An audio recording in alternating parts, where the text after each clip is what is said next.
for your patience. I'm very pleased to be here today to tell you about our work in modeling human embryo development in the peri-implantation period. So I have no conflicts of interest to disclose. We know a lot about the development of the human embryo from fertilization up to the blastocyst stage. But because of the process of implantation itself and the complete inaccessibility for observation after that point, we know very little. We'd call it a black box. What we do know comes from the Carnegie Collection and other historical archives, which is mostly histological, very high-quality work, but lacked molecular detail and a lot of replicability. So what we do know, compared to the major model of mammalian development, the mouse, is that things look quite different. So this is really an inappropriate model to understand human development in this period.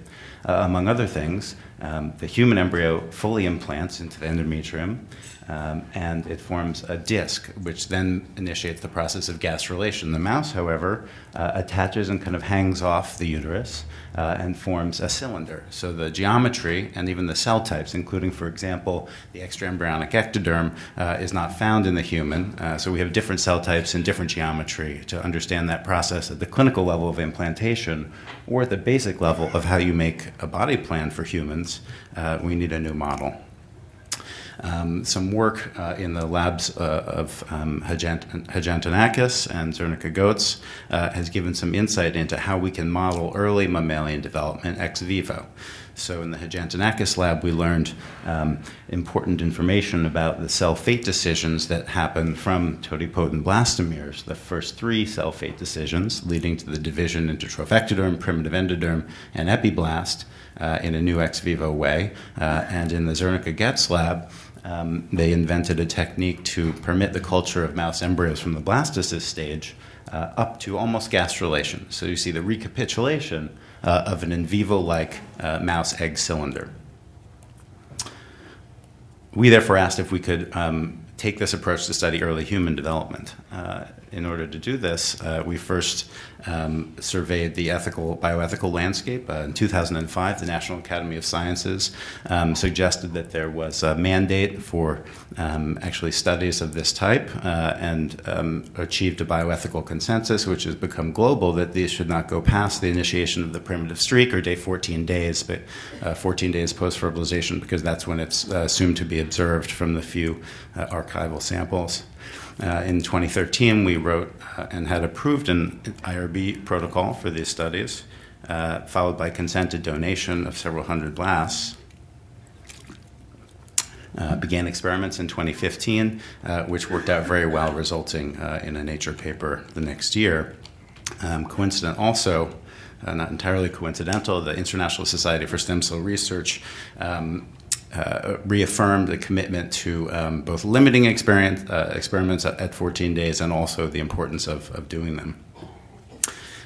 So I'll tell you what we learned, how we did it, and what we learned. So we thawed cryopreserved human embryos, removed the zona pellucida, and cultured them in a medium that was developed in the Zernicka Goetz lab up to day 14. Which is actually quite a simple formulation. We're not feeding them a ton of growth factors, and I'll tell you what we found. The blastocysts continued to grow and develop. The lineages that we identified by molecular markers, and I'll tell you about them in a second, expanded in number and complexity of organization. Unfortunately, we have a technical issue, and I'm not going to be able to show you what's happening at day 14. That was the cause for the delay here, but we have a lot to learn up until day 12. You all know what a blastocyst looks like. You see the inner cell mass situated inside the trophectoderm. Now we began to investigate this with molecular markers that are used to identify cell types in human embryonic stem cells in vitro and in mouse embryos. So here, OCT4, which is expressed in pluripotent stem cells in the inner cell mass, GATA6, also in the inner cell mass, in CDX2, which is a nuclear transcription factor marker of trophectoderm cells in mouse. So what we saw was that OCT4 is expressed at very high levels in the inner cell mass, but it's also expressed in the nuclei at a lower level of all the trophectoderm cells. So one of the major cell fate determinants in mouse is regulated differently in human.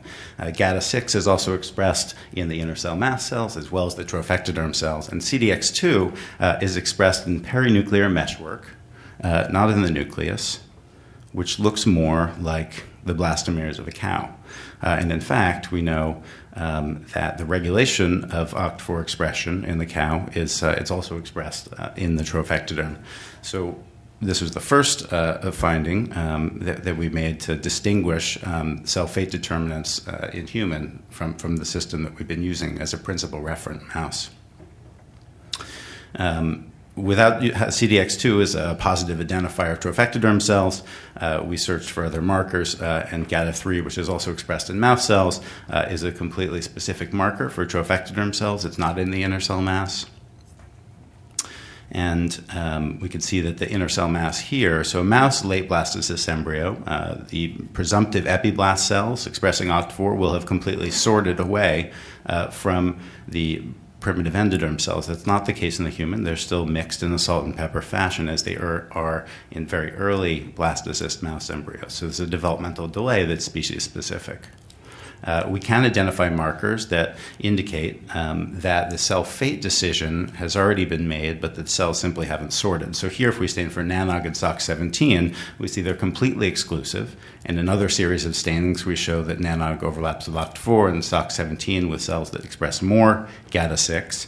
So there may be some incipient cell sorting here. There's zero overlap of the expression of these markers, but they're not sorted in the way that we recognize them from the textbook. So specified but not sorted.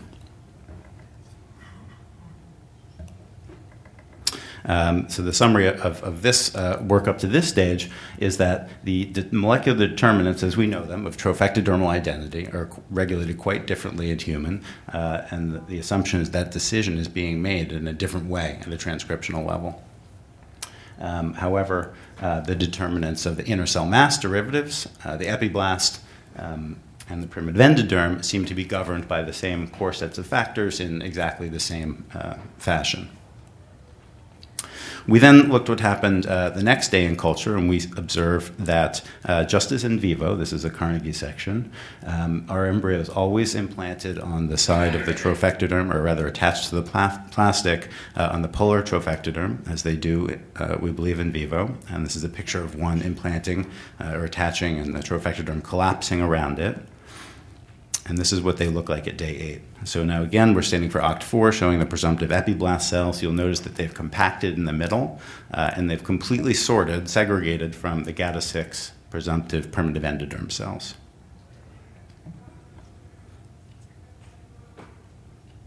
So compaction of the epiblast by day 8, and physical sorting of the primitive endoderm from the epiblast. GATA3 is maintained as an exclusive marker of the trophectoderm. So we see the same collection of genes that are determining cell fate in the human embryo, we believe. But this process of cell segregation is happening after attachment in human rather than before. By day 10, the embryos have grown almost doubled in size. All of the cell populations have increased significantly. We see the epiblast in the center has now cavitated, as in vivo, to form a cavity in the middle. The primitive endoderm now is segregated to one side, and a second cavity develops, which is similar to the yolk sac cavity in vivo. And we can look at the molecular markers of that. We're taking a look at the same embryo now, but a section kind of slantwise through it, so we can see the cavities very nicely. This is the cavity inside of the epiblast, the amniotic cavity, a second cavity which we'll call the cognate to the yolk sac cavity, primitive endoderm in between, and cells lining the yolk sac cavity, which actually express all three markers. We'll take a fly-through through a different embryo to take another look at these cavities. This is, there are no cells inside. It's lined with actin and surrounded by epiblast cells. And here's the second cavity and these white cells, which express all three markers. CDX2, and this is actually the first robust nuclear expression of CDX2 in the embryo as far as we see. And we term these yolk sac trophectoderm cells. So there's a precedent for these cells, but the molecular identity of them was not known from Carnegie sections.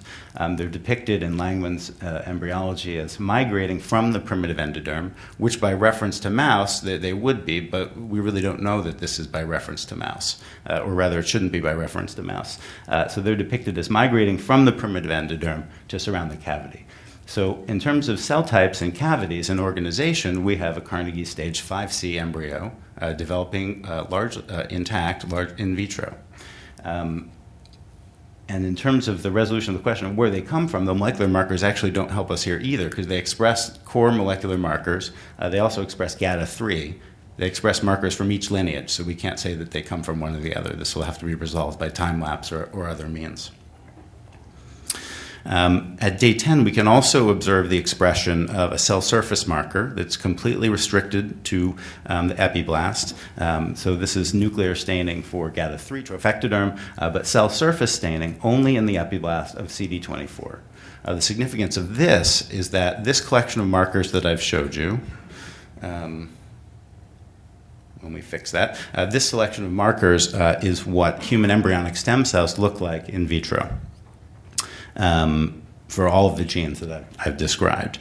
So traditionally we think, or we term embryonic stem cells as being derived from the day 6 blastocyst, but they don't look or behave anything like that from our data and others. And now we have a new ex vivo benchmark for the identity of human embryonic stem cells, which should influence how we can control them in vitro to model disease and for therapeutic purposes.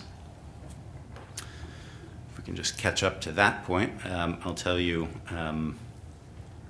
about the development of the trophoblast. So I've talked to you about the development of the inner cell mass derivatives, the epiblast, and the primitive endoderm, and the formation of cavities and extraembryonic membranes.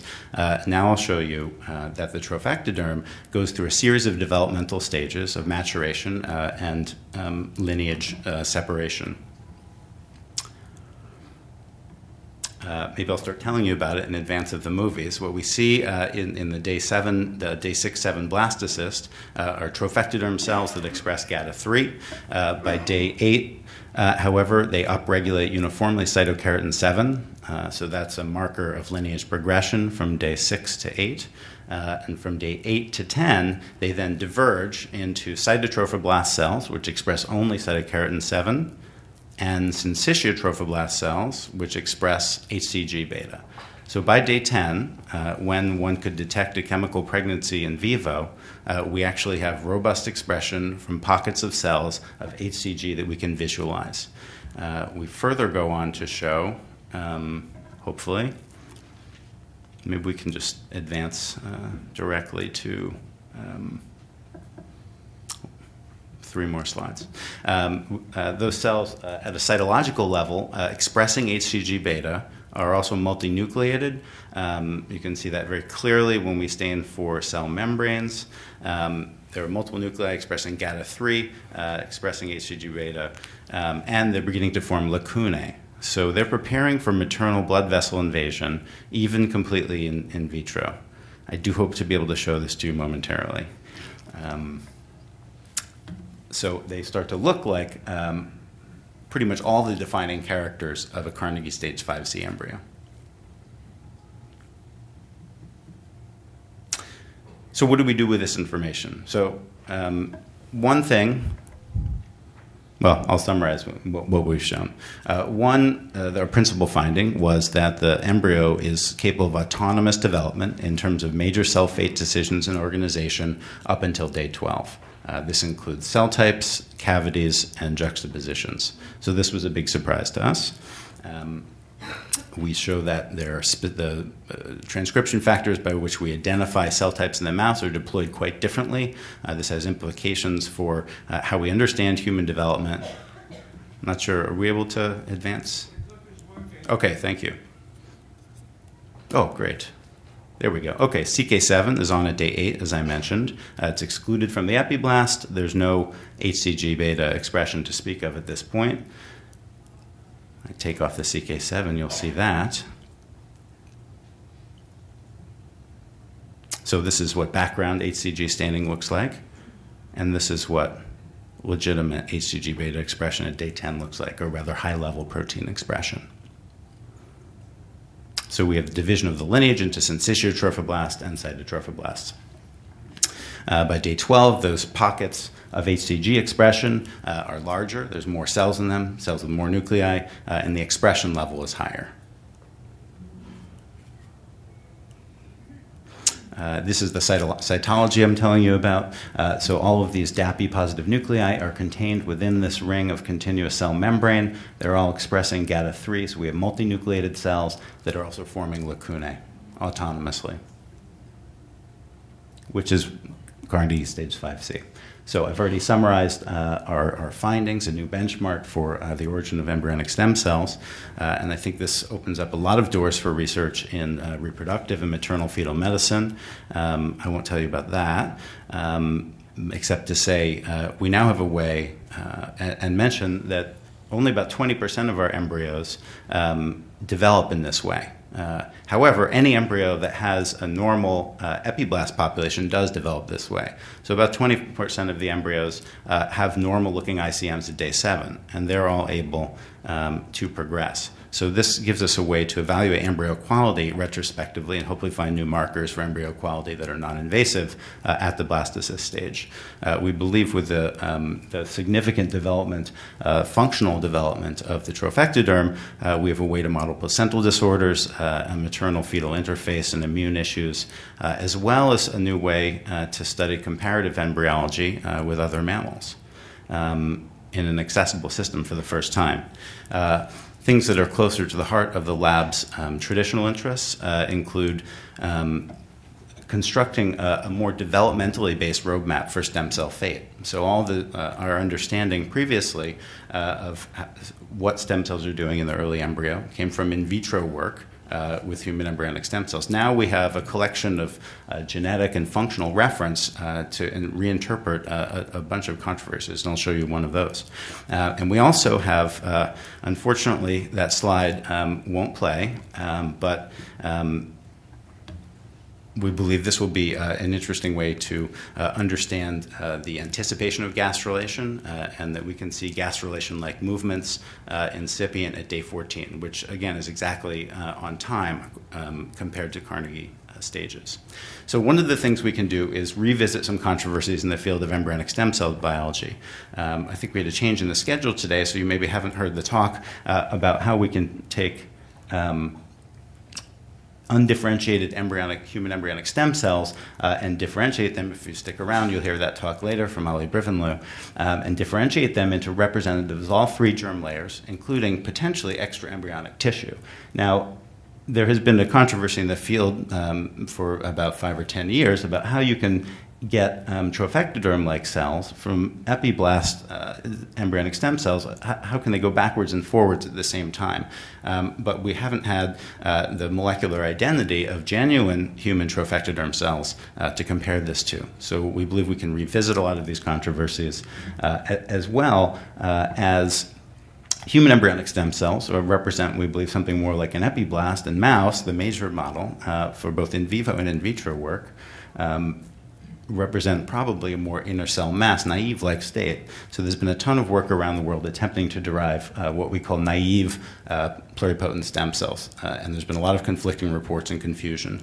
And we think that by, again, revisiting the in vivo origins of these cells, albeit ex vivo, we can resolve a lot of this. And I'll just show you the beginnings of that. So everything I showed you, molecular markers and things I haven't had a chance to show you, signaling pathways, cell polarity, and tissue architecture, we can use to put in phase the ex vivo findings that I've shown you with what we know about human embryonic stem cells in vitro. So everything I've shown you and more suggests that pluripotent human embryonic stem cells are cognate to DPF10-11 epiblast cells in vivo. Or ex vivo, rather. And that after differentiation into forming these extra embryonic tissues, this is happening someplace just slightly downstream at day 13, 14. The other area that I think we can address with the system is what's happening after TPF-12. So unfortunately, here's the really cool movie that is not going to play.